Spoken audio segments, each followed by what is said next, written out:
ಎಲ್ಲ ವಿಚಾರ ಗೊತ್ತಿದೆ. ಮುಂದೆ ನಿಮ್ಮ ಸಲಹೆ ಯಾವ ತರ ಏನು ವಿಸ್ತಾರ ಮಾಡಕ್ಕೆ ಏನು ಅಂತ ಹೇಳಿ ಸರ್. ಅಷ್ಟೇ. ನಾನು ಇಷ್ಟದವರೆಗೆ ಇನ್ನೊಬ್ಬರು ಏನು ಮಾಡಬೇಕು ಅಂತ ಯೋಚನೆ ಮಾಡಿದವನೇ. ನಾನು ಏನು ಮಾಡುವುದಕ್ಕೆ ಸಾಧ್ಯ. ನನ್ನ ಮನಸ್ಸು ಏನು ಹೇಳ್ತದೆ, ನಾವು ಒಂದು ಐತಿಹಾಸಿಕವಾದ ಕಾಲಘಟ್ಟದಲ್ಲಿದ್ದೇವೆ.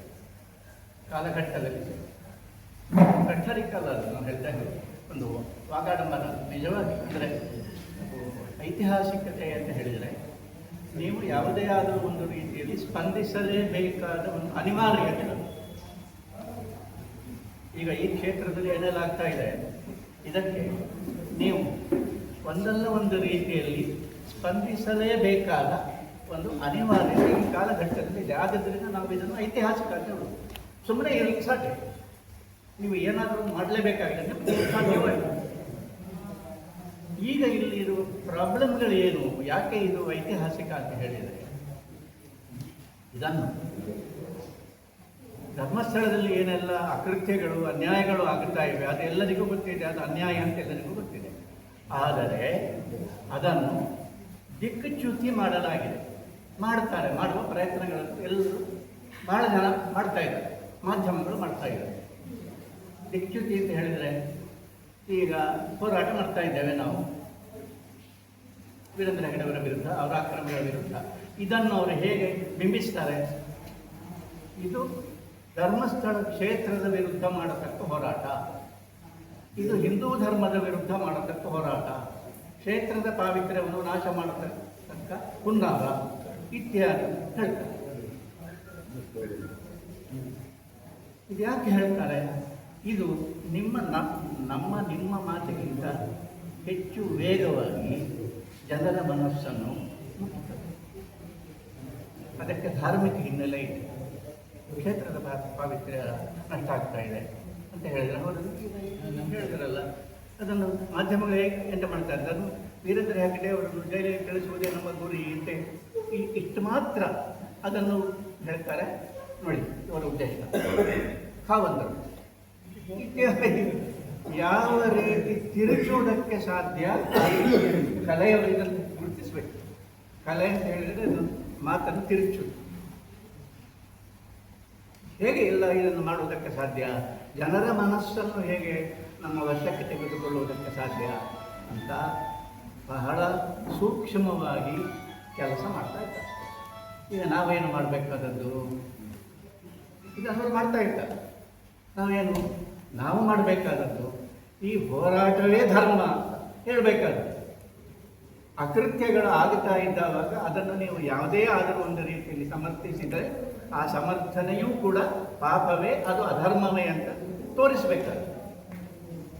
ಆದ್ದರಿಂದ ಹೋರಾಟ ಮಾಡುವುದೇ ಧರ್ಮ ಅಂತ ಹೇಳಬೇಕಾಗುತ್ತೆ. ಹೋರಾಟ ಮಾಡದೇ ಇದ್ದರೆ ಪಾವಿತ್ರ್ಯ ಉಳಿಯುವುದಿಲ್ಲ ಅಂತ ಹೇಳಬೇಕಾಗುತ್ತೆ. ಪಾವಿತ್ರ್ಯ ಉಳಿಸಬೇಕಾದ್ರೆ ಹೋರಾಟ ಮಾಡಲೇಬೇಕು ಅಂತ ಹೇಳಬೇಕು. ಇದು ಎಂತ ಆಗ್ತದೆ, ಧರ್ಮದ ವಿಚಾರದಲ್ಲಿ ನಾವು ಕೈ ಹಾಕುವುದಿಲ್ಲ ಅಂತ ನೀವು ಎಡಪಂಥದ ಧೋರಣೆಯನ್ನು ಇಟ್ಟುಕೊಂಡ್ರೆ ಇದಾಗುವುದು. ಯಾವುದು ಈ ಕೆಲಸ ಆಗ್ತದೆ. ಧರ್ಮ ಅಂದರೆ ಎಂಥದ್ದು ಮಾರಾಯ ಅಂತ ಫಂಡಮೆಂಟಲ್ ಆಗಿ ಕೇಳಬೇಕಾದ ಒಂದು ಪ್ರಶ್ನೆಯನ್ನು ಕೇಳಲೇಬೇಕಾಗಿದೆ. ಅದು ಕೇಳುವಾಗ ಇದು ಉಂಟಾಗಿದೆ, ಹೋರಾಟ ಮಾಡಲೇಬೇಕು. ಅದಕ್ಕೆ ನಾನು ಮೊನ್ನೆ ಒಂದು ಕಡೆ ಹೇಳಿದೆ, ನೀವು ಹಿಂದುತ್ವ ಅಂತ ಹೇಳ್ತೀರಲ್ಲ, ಒಂದು ನಿಮ್ಮದು ಒಂದು ಧರ್ಮಗ್ರಂಥ, ನಾನು ಹಿಂದುವೇ, ನಿಮ್ಮದೊಂದು ಧರ್ಮಗ್ರಂಥ ಹೇಳಿ, ಭಗವದ್ಗೀತೆ. ಸರಿ, ಭಗವದ್ಗೀತೆಯಲ್ಲಿರುವುದೊಂದು ಸಾರಭೂತವಾದ ಅಂಶ ಹೇಳಿ. ಅವರಿಗೆ ಗೊತ್ತಿಲ್ಲ ಅಂತ ನನಗೆ ಗೊತ್ತಿದೆ. ನಾನೇ ಹೇಳಿದೆ ಏನಂದರೆ ಸಾರಭೂತವಾದ ಅಂಶ ಅಂತ ಗೊತ್ತಿಲ್ಲ. ಕೃಷ್ಣ ಎಂತದ್ದು ಹೇಳಿದ್ದು, ನಾನು ಮತ್ತೆ ಬರ್ತಾ ಇದ್ದೆ, ಬರಬೇಕಾಗಿದೆ, ನೀವು ಅದನ್ನು ಒಪ್ಪಬೇಕಾಗಿಲ್ಲ. ಅವನು ಹೇಳಿದ್ದೇನು, ಮತ್ತೆ ನಾನು ಬರಬೇಕು, ಸಂಭವ ಯುಗೆ ಆಯ್ತು. ಯಾಕೆ? ಎರಡೇ ಕಾರಣಕ್ಕೆ, ಬೇರೆ ಯಾವುದೇ ಕಾರಣ ಇಲ್ಲ. ಏನು ಅಂದರೆ ಸಾಧುಗಳನ್ನು ರಕ್ಷಿಸಬೇಕು, ದುಷ್ಟರನ್ನು ಶಿಕ್ಷಿಸಬೇಕು. ದಿಸ್ ಇಸ್ ಪಾಲಿಟಿಕ್ಸ್, ಇನ್ನೇನು ಅಲ್ಲ. ಉಳಿದ ವಿಷಯ ಮೋಕ್ಷ ಎಲ್ಲ ಮತ್ತೆ ಮಾತಾಡೋದು.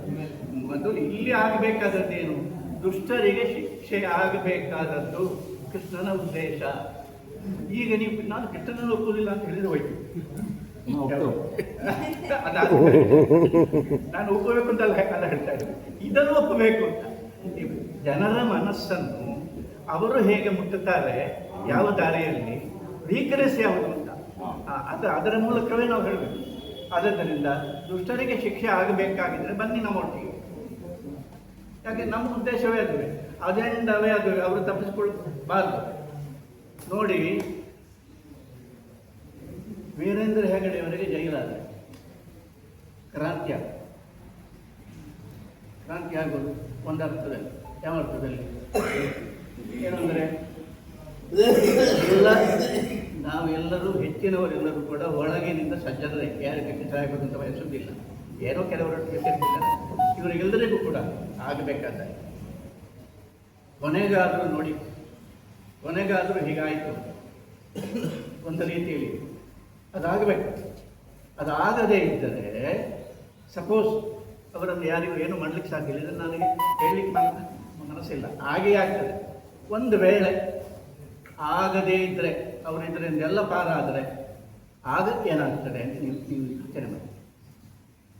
ಅವರನ್ನು ಮುಟ್ಲಿಕ್ಕೆ ಸಾಧ್ಯ.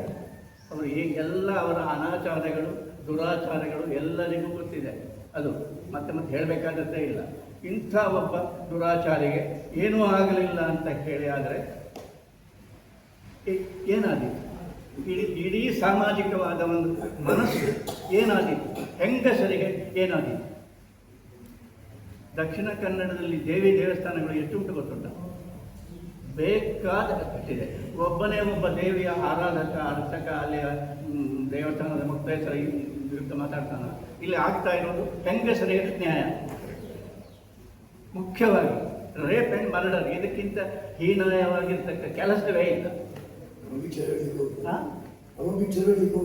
ಹೌದು. ಹೀಗಿದ್ದಾಗ ದೇವಿಯ ಅರ್ಚಕರಿಗೆ ಹೇಗೆ ಉಂಟು ಗೊತ್ತುಂಟು ಕೇಳಿ. ದೇವಿಯ ಅರ್ಚಕರಿಗೆ ದೇವಿಗೆ ಪ್ರತಿನಿತ್ಯ ಹೊಸ ಸೀರೆಯನ್ನು ಉಡಿಸಬೇಕು. ಉಡಿಸುವಾಗ ಅವರ ಅರ್ಚಕರು ಕಣ್ಣು ಮುಚ್ಚಿಕೊಳ್ಬೇಕು ಅಂತ ಉಂಟು. ಎಷ್ಟು ಚೆನ್ನಾಗಿದೆ ಅದು, ಅದಕ್ಕೆ ಜೀವ ಉಂಟು ಅಂತ. ಇಂಥದನ್ನು ಯಾಕೆ ತಗೊಂಡು ಬಂದರು ಅಂದರೆ ಅದು ಬರೀ ವಿಗ್ರಹ ಅಲ್ಲ. ಅವರು ಹೇಳಿದಾಗ ವಿಗ್ರಹ ಖುಷಿ ಅಂತ, ವಿಗ್ರಹಕ್ಕೆ ಒಂದು ವ್ಯಕ್ತಿತ್ವ ಇದೆ ಅಂತ.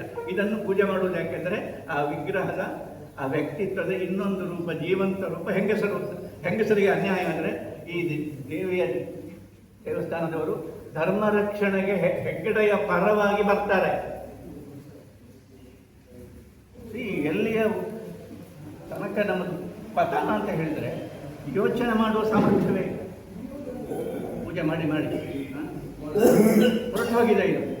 ಇದನ್ನು ನಾವು ಬದಲಿಸಬೇಕು. ಕ್ರಾಂತಿ ಅಂದರೆ ಬದಲಾವಣೆ, ಆಲೋಚನೆಯಲ್ಲಿ ಬದಲಾವಣೆ, ಮಾನಸಿಕತೆಯಲ್ಲಿ ಬದಲಾವಣೆ, ಅದು ಕ್ರಾಂತಿ.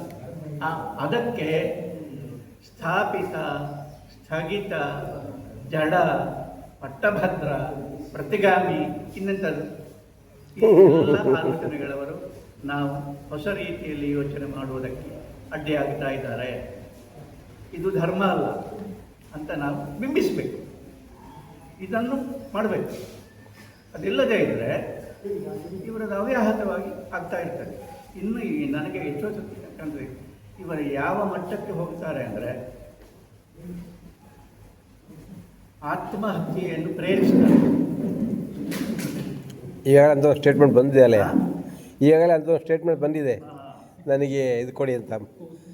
ಸ್ವಂತ ಸೌಜನ್ಯನನ್ನು ರೇಪ ಮಾಡಿಕೊಂಡದ್ದನ್ನು ನೀವು ನೋಡಿದರೆ ಇದಕ್ಕಿಂತ ಹೀನಾಯವಾಗಿರ್ತಕ್ಕಂಥ ಸಂಗತಿ ಯಾವುದು?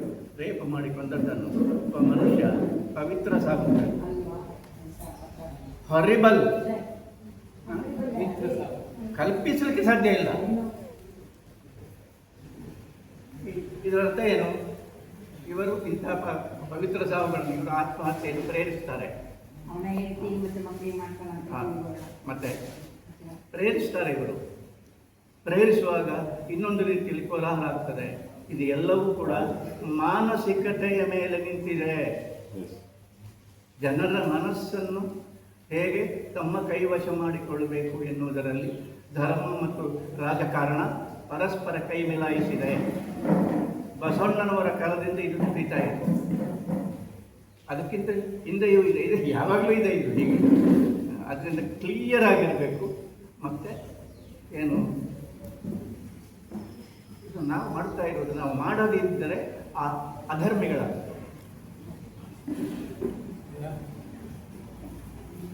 ಸರಿ, ಈಗ ನಾವು